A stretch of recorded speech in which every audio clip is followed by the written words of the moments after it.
Chapter 6, page 99. There are rumors of an offensive. We go up to the front 2 days earlier than usual. On the way, we pass a shelled schoolhouse. Stacked up against its longer side is a high double wall of yellow, unpolished, brand new coffins. They still smell of resin and pine and the forest.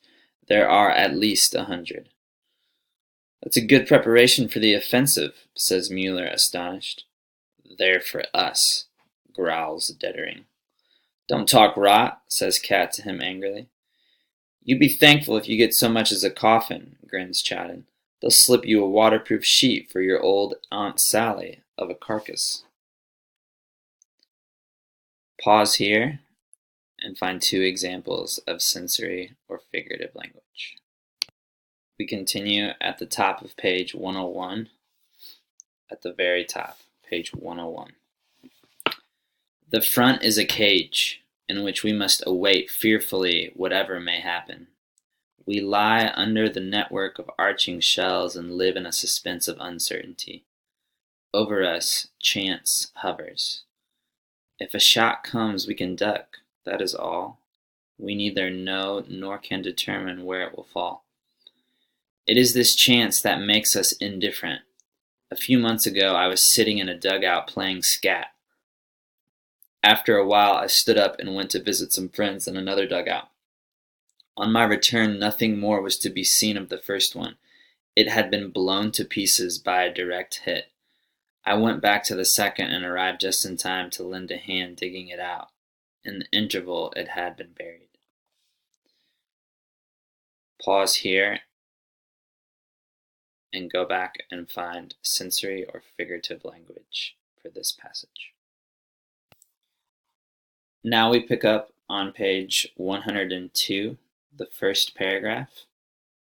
This passage is passage 3, the rats, top of page 102. The rats here are particularly repulsive. They are so fat, the kind we all call corpse rats. They have shocking, evil, naked faces, and it is nauseating to see their long, nude tails. They seem to be mighty hungry. Almost every man has had his bread gnawed. Crop wrapped his in his waterproof sheet and put it under his head, but he cannot sleep because they run over his face to get at it. Dettering meant to outwit them. He fastened a thin wire to the roof and suspended his bread from it. During the night, when he switched on his pocket torch, he saw the wire swing to and fro. On the bread was riding a fat rat. Pause here and go back through these 2 paragraphs looking for sensory and figurative language. The next passage, number 4, passage 4, begins in the middle of page 102, where we just left off. Rats continued.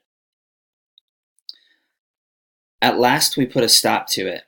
We cannot afford to throw the bread away, because then we should have nothing left to eat in the morning. So we carefully cut off the bits of bread that the animals have gnawed. The slices we cut off are heaped together in the middle of the floor. Each man takes out his spade and lies down prepared to strike. Dettering, Crop, and Cat hold their pocket torches ready. After a few minutes we hear the first shuffling and tugging. It grows. Now it is the sound of many little feet. Then the torches switch on and every man strikes at the heap, which scatters with a rush. The result is good. We toss the bits of rat over the parapet and again lie in wait. Several times we repeat the process. At last the beasts get wise to it, or perhaps they have scented the blood. They return no more. Nevertheless, before morning the remainder of the bread on the floor has been carried off. In the adjoining sector, they attacked 2 large cats and a dog, bit them to death, and devoured them. Pause here to find sensory and figurative language for passage 4. Passage 5 is on page 105. We start at the top paragraph. The soldiers are waiting for an attack. It almost looks like this attack will happen. Day after day passes. At night I squat in the lightning post. Above me the rockets and parachute lights shoot up and float down again. I am cautious and tense. My heart thumps. My eyes turn again and again to the luminous dial of my watch. The hands will not budge. Sleep hangs on my eyelids. I work my toes in my boots in order to keep awake. Nothing happens till I am relieved, only the everlasting rolling over there. Gradually we grow calmer and play scat and poker continually. Perhaps we will be lucky. All day the sky is hung with observation balloons. There is a rumor that the enemy are going to put tanks over it and use low-flying planes for the attack. But that interests us less than what we hear of the new flamethrowers. We wake up in the middle of the night. The earth booms. Heavy fire is falling on us. We crouch into corners. We distinguish shells of every caliber. Pause here and go back through passage 5 to find sensory and figurative language. Passage 6 begins in the first paragraph of page 106. Here we find the first big bombing. Every man is aware of the heavy shells tearing down the parapet, rooting up the embankment and demolishing the upper layers of concrete. When a shell lands in the trench, we note how the hollow, furious blast is like a blow from the paw of a raging beast of prey. Already by morning, a few of the recruits are green and vomiting. They are too inexperienced. Slowly the gray light trickles into the post and pales the flashes of the shells. Morning has come. The explosion of mines mingles with the gunfire. That is the most dementing convulsion of all. The whole region where they go up becomes one grave. The reliefs go out. The observers stagger in, covered with dirt and trembling.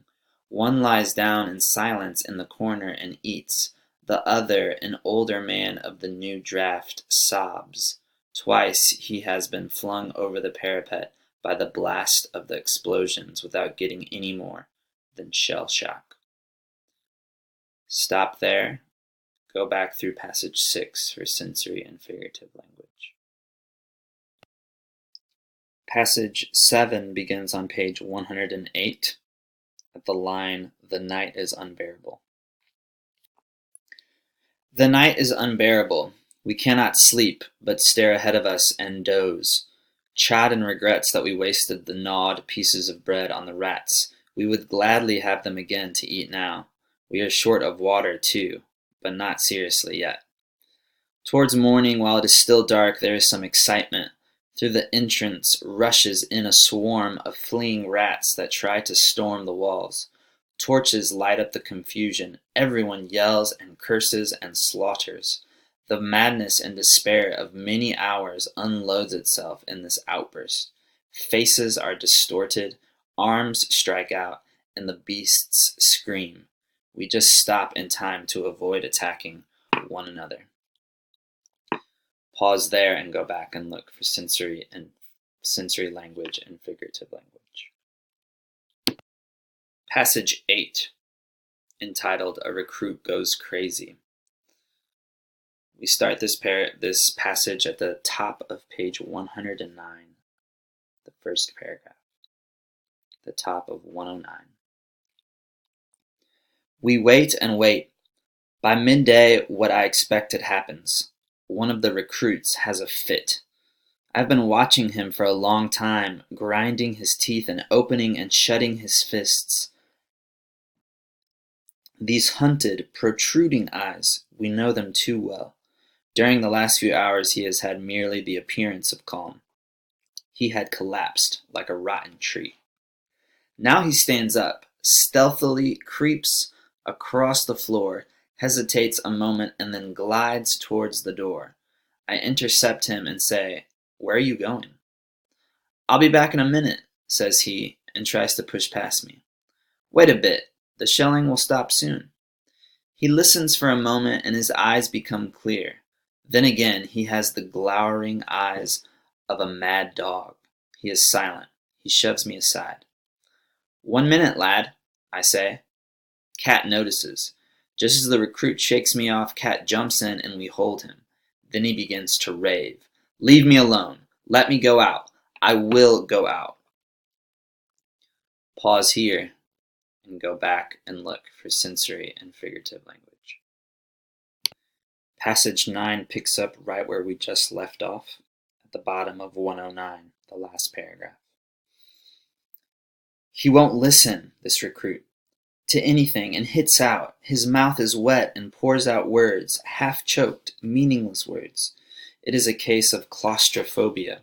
He feels as though he is suffocating here and wants to get out at any price. If we let him go, he would run about everywhere regardless of cover. He is not the first. Though he raves and his eyes roll, it can't be helped.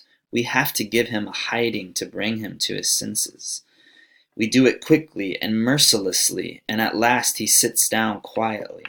The others have turned pale. Let's hope it deters them. This bombardment is too much for the poor devils. They have been sent straight from a recruiting depot into a barrage. That is enough to turn an old soldier's hair gray. Pause here. Go back and look for sensory and figurative language. The next passage, passage 10, picks up where we just left off. We're in the middle of page 110.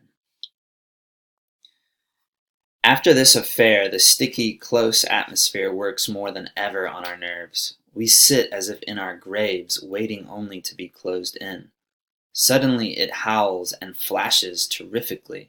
The dugout cracks in all its joints under a direct hit. Fortunately, only a light one that the concrete blocks are able to withstand.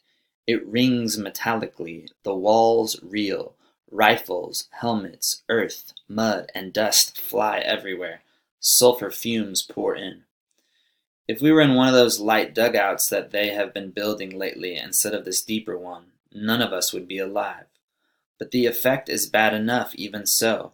The recruit starts to rave again, and 2 others follow suit. One jumps up and rushes out. We have trouble with the other 2. I start after one who escapes and wonder whether to shoot him in the leg. Then it shrieks again. I fling myself down, and when I stand up, the wall of the trench is plastered with smoking splinters, lumps of flesh, and bits of uniform. I scramble back. The first recruit seems actually to have gone insane. He butts his head against the wall like a goat. We must try tonight to take him to the rear.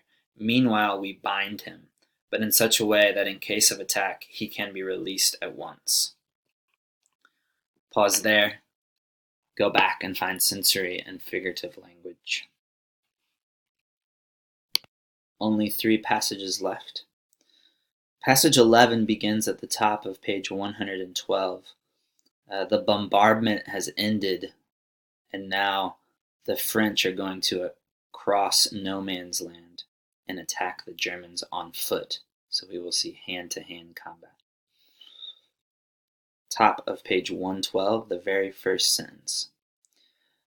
The bombardment has stopped, and a heavy barrage now falls behind us. The attack has come. No one would believe that in this howling waste there could still be men, but steel helmets now appear on all sides out of the trench, and 50 yards from us a machine gun is already in position and barking. The wire entanglements are torn to pieces, yet they offer some obstacle. We see the storm troops coming. Our artillery opens fire, machine guns rattle, rifles crack. The charge works its way across. Hay and crop begin with the hand grenades. They throw as fast as they can. Others pass them, the handles with the strings already pulled. Hay throws 75 yards, crop 60. It has been measured. The distance is important. The enemy, as they run, cannot do much before they are within 40 yards. We recognize the smooth, distorted faces, the helmets. They are French. They have already suffered heavily when they reach the remnants of the barbed wire entanglements. A whole line has gone down before our machine guns. Then we have a lot of stoppages, and they come near. I see one of them, his face upturned, fall into a wire cradle.